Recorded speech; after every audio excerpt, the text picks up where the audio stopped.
Olá você, seja muito bem-vindo a mais uma edição do PB Desporto. Destaques deste vídeo, aqui na Europa, a classificação épica do futebol Clube do Porto na Champions League. Abel Ferreira é exaltado por mais uma conquista no futebol brasileiro. Sporting cada vez mais próximo da conquista da Liga Portuguesa. No Brasil, bicampeão nacional, Flamengo vai em busca de reforços. A apresentação de Miguel Ángel Ramírez no Internacional e os comentários de Jorge Moraes e Antônio Manuel Góes, além das rapidinhas do futebol aqui em Portugal, no Brasil e pelo mundo. Antes de mais nada, pedindo para você se inscrever no nosso canal, deixar o seu like e compartilhar os nossos vídeos em suas redes sociais. Futebol Clube do Porto garantindo classificação para a próxima fase da Champions League. Uma classificação épica, mesmo com a derrota de 3-2 no jogo da segunda mão. Na primeira mão tinha vencido a Juventus por 2-1.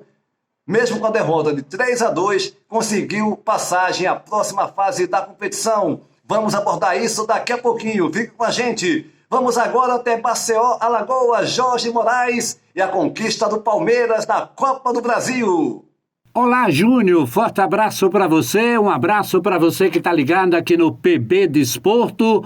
Finalmente a última competição ainda em disputa, referente ao ano de 2020, chegou ao seu final. A Copa do Brasil, com o Palmeiras conquistando o título por 2-0 diante da equipe do Grêmio. Eu me recordo que naquele debate do PB Desporto, todo mundo foi favorável que o vencedor seria o Palmeiras, que conquistaria a Copa do Brasil, e não deu outra coisa.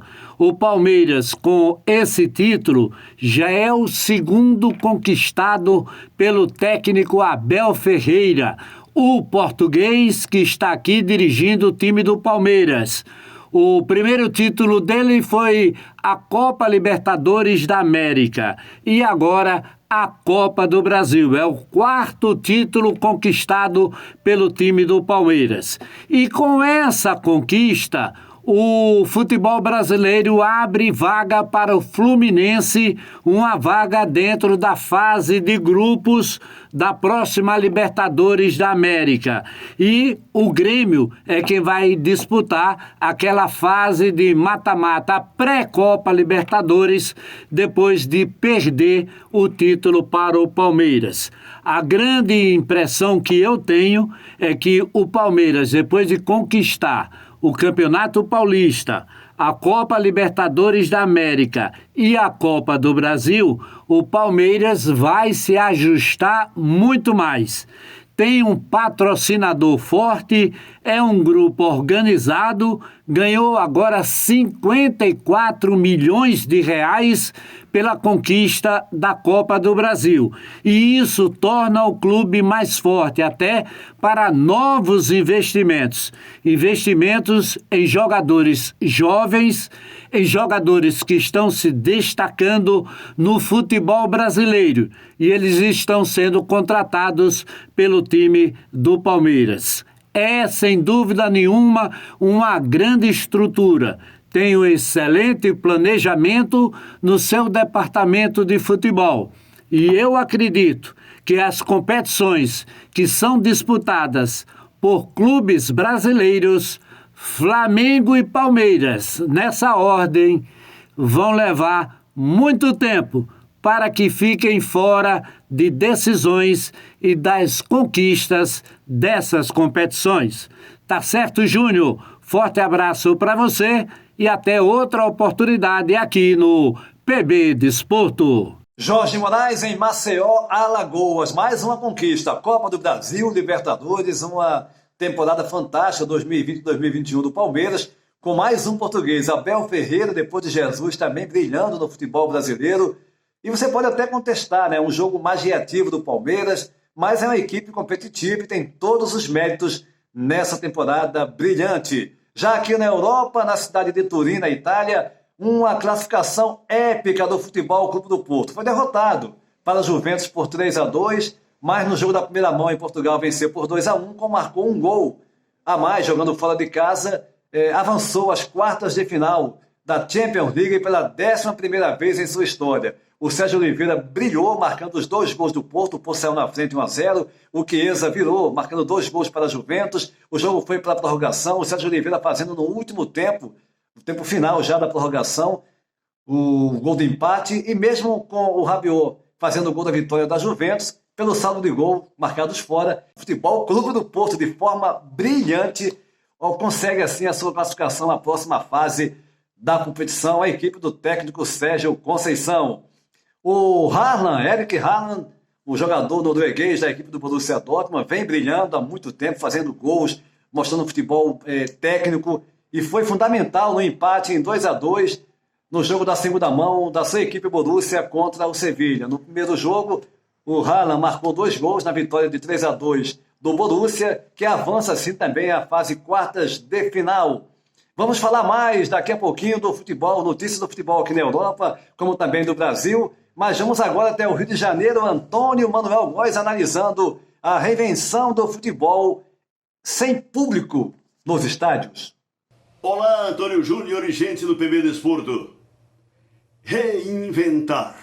Verbo aplicável em meio a situações negativas no âmbito de quaisquer atividades humanas, comportamentais ou socioeconômicas.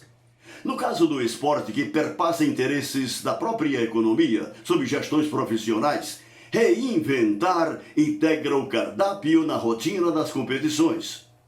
Diante de recorrentes resultados no campo de jogo, a luz amarela ou vermelha de iminente perigo ou tragédia consumada impõe novas atitudes que vão de pontuais ajustes à radical reformulação. Há um ano no cenário de pandemia viral à frente de outras modalidades desportivas, por conta de seu maior apelo popular planeta afora, o futebol convive com um ensurdecedor silêncio de estádios vazios, sem o habitual clamor das arquibancadas. Ora indisponível como aquele 12º jogador que incendeia o clima, a provocar não raras vezes a transformação de um placar adverso em salutar empate com sabor de vitória ou espetacular virada no apagar das luzes, a torcida, agora forçosamente limitada às remotas emoções, nesta imprevisível quadra pandêmica diante do televisor ou celular, estimula os clubes a que se reinventem, desfalcados dessa energia tantas vezes responsável pela explosão de um golo salvador na última volta do ponteiro. Como essa ausência de adeptos nos estádios impacta no imaginário dos reais competidores nas 4 linhas? Como promover o substituto daquela arma secreta que, na iminência da adversidade, sacode geral e transforma a história? O futebol sem torcida não integra o cardápio no cotidiano de preparação das equipes, ainda que, eventualmente, se deparem sob a cachapante pressão na casa do adversário, muitas vezes a mexer com os brios do visitante, em inusitadas e positivas reações nos números do desafio. O mundo é o que é em função das crises que nos forçam a descobrir a luz no fim do túnel, a refundar nossas bases de conhecimentos e convicções. Em tempos ditos normais, as torcidas são decisivas na superação dos times em campo. Sem elas, sob a incerteza de quando se dará seu retorno à posição de indispensável regra 3. A reinvenção de atitudes no calor das disputas passou a mexer em grau inimaginável com o psicológico dos competidores. Antônio Júnior. Antônio Manuel Góes, no Rio de Janeiro. Ainda sobre o Abel Ferreira, ele vai passar uns dias aqui na vizinha Penafiel, bem ao lado aqui de Gândula, norte de Portugal, para curtir a família, né? Muito tempo no Brasil, mais de 4 meses, e depois dessas conquistas, né, merece muito. Ele sendo elogiado diariamente aqui pela mídia portuguesa, nos programas desportivos diários. Abel Ferreira, sem dúvida alguma, merece pelo grande trabalho feito no futebol brasileiro em pouco tempo, hein? Vamos falar agora do Campeonato Português, que teve a sua conclusão da 22ª jornada na última terça-feira, 9 de março, Braga derrotando 3-0 ao Vitória de Guimarães e reassumindo o 2º posto no campeonato, que é liderado por ele, o imbatível Sporting, 2-1 no Santa Clara, 58 pontos ganhos, 9 a mais que o Braga, que é o segundo, né, com 49, reafirmando. O terceiro, o Futebol Clube do Porto, que venceu o Gil Vicente por 2-0, tem 48. Em quarto o lugar, o Benfica, terceira vitória seguida no campeonato, dessa vez 3-0 em cima do Belenense, chegando aos 45. E o Paços de Ferreira, em quinto lugar, com 41, derrotou ao Nacional da Madeira por 2-1. Vamos dar um pulinho mais uma vez ao Brasil, falar do Flamengo, que depois de acertar com o Bruno Viana, está em negociações com Rafinha e vai em busca de mais um goleiro, um meio-campista e outro atacante para fortalecer o seu elenco. Que pese a pandemia em números altíssimos no Brasil. O Brasil agora é o epicentro do mundo. Inclusive, no momento que a gente grava esse programa, a Federação Paulista definindo se vai paralisar ou não o campeonato. O governo paulista pediu, né, pedindo lockdown, enfim. Já teve outros campeonatos paralisados no Brasil. A situação é caótica. Mas, enquanto isso, o Miguel Ángel Ramírez, no Internacional, ele foi apresentado no último final de semana, voltou a afirmar nesta semana que pede, né, vai trabalhar com a base e pediu paciência para poder desenvolver o seu trabalho. Miguel Ángel Ramírez, treinador espanhol do Internacional. O PB Desporto vai ficando por aqui, mas antes pedindo para você se inscrever no canal do meu amigo Robson Lessa, o esporteaqui.com.br, esportesaqui.com.br. O PB Desporto vai ficando por aqui, pedindo para você se inscrever no nosso canal, deixar o seu like, compartilhar nossos vídeos em suas redes sociais. Vai também no PB Desporto no Instagram, sempre com notícias do futebol aqui em Portugal, no Brasil e pelo mundo. A todos um abraço e até a próxima!